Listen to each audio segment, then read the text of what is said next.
A spacecraft is surviving by erasing itself. Right now, beyond the planets, beyond the edge of the sun's protective bubble, Voyager is still moving through interstellar space. It has no repair crew, no refueling mission, no spare parts waiting in orbit. Yet its signal continues to arrive, faint, slow, and unmistakably alive. The surprising part is not that the spacecraft keeps working. It is how, every year, a little more of it disappears. At launch, 3 radioisotope generators supplied Voyager with more electricity than it immediately needed. Deep inside those generators, pellets of plutonium slowly released heat, and thermoelectric devices converted that heat into electrical power. The process carried one unavoidable consequence from the very beginning. Every passing year, the available electricity would shrink. Not because anything broke, because physics had already written the schedule. Only a few watts disappear each year. That sounds almost insignificant until every remaining system depends on those same watts. One instrument, one heater, one communication circuit. Eventually, every fraction matters. The spacecraft could not solve that problem on its own.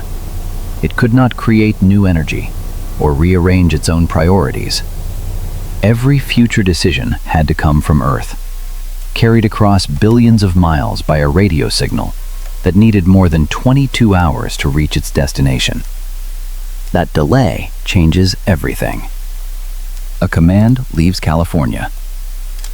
Nearly a full day passes before Voyager even hears it.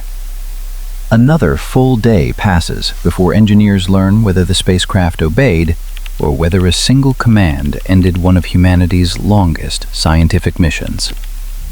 For years, those decisions became steadily harder. The first sacrifices were almost invisible.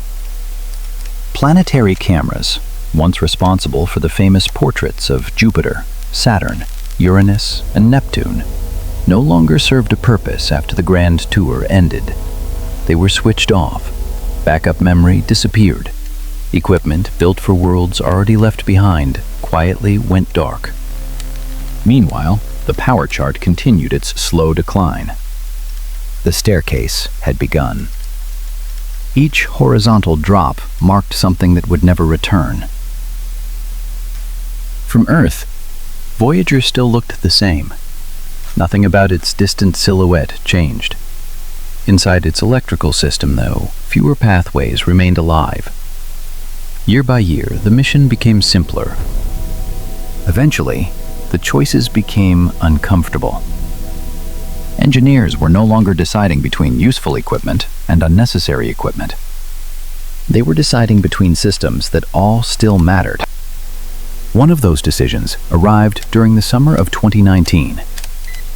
A heater protecting Voyager 2's cosmic ray subsystem consumed precious electrical power. Its purpose seemed straightforward. Interstellar space is unimaginably cold, and the instrument had never been qualified to operate at temperatures that low. The command was sent anyway. Days later, telemetry returned. The heater was off. The instrument's temperature kept falling, far below the limits established during testing on Earth. For a time, there was only waiting. Then, something unexpected appeared in the data. The instrument was still working. Particles continued arriving. Measurements continued flowing home. The spacecraft had crossed another boundary its designers had never expected it to cross. That outcome changed more than the fate of a single instrument. It changed the decisions that followed. If hardware built in the 1970s could survive outside its certified limits, perhaps other assumptions could be tested as well.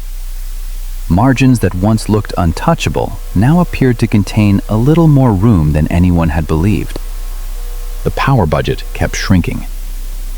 Another 4 watts disappeared. then another. Every year removed options that would never come back. Eventually, almost every obvious sacrifice had already been made. The cameras were gone. Backup systems were gone. Most heaters were gone. The remaining electrical load belonged to systems directly supporting science, communication, or survival. The chart no longer reflected comfort. It reflected choices.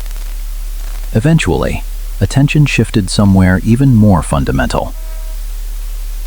Hidden inside Voyager's electrical system was a protective voltage regulator. Its job was simple. If electrical conditions became dangerous, the regulator provided a safety margin that protected the spacecraft from harmful voltage changes. Normally, no one wants to touch a safety system that has worked for decades. This time, they did. In 2023, engineers deliberately changed how Voyager 2 managed its electrical reserve. Part of the safety buffer became operating power instead. The gain was small. Only enough electricity to postpone another shutdown. The trade-off was permanent. A layer of protection that had quietly guarded the spacecraft for decades was no longer fully available. More commands crossed interstellar space. Additional heaters disappeared. More instruments prepared to operate colder than anyone had once believed possible. Each successful response justified one more carefully measured risk. Each risk bought only time. Nothing changed the underlying curve. The radioisotope generators continued following the same path they had followed since launch. Plutonium kept decaying. Thermocouples slowly became less efficient. Another few watts slipped away. Even so, the spacecraft itself remains in remarkably good health for its age. Its computers still respond. Its antenna still points toward Earth. Its scientific instruments continue sampling particles and magnetic fields drifting between the stars. The machine has not survived because it stopped aging. It has survived because engineers learned to age with it. Across billions of miles, they no longer preserve every capability. They preserve the conversation. Today, Voyager carries only a fraction of the systems it launched with. Many of the devices that explored the giant planets now exist only in mission archives and photographs. Inside the spacecraft, unused electrical pathways mark places where active hardware once drew power. The signal continues anyway. It leaves a transmitter powered by an energy source that grows weaker every year, crosses interstellar darkness for more than 22 hours, reaches the deep space network, and tells engineers that one more carefully measured sacrifice has worked. On the latest power budget chart, the descending line has nearly reached the minimum operating threshold. There is almost nothing left to surrender. Yet somewhere beyond the edge of the solar system, Voyager is still transmitting.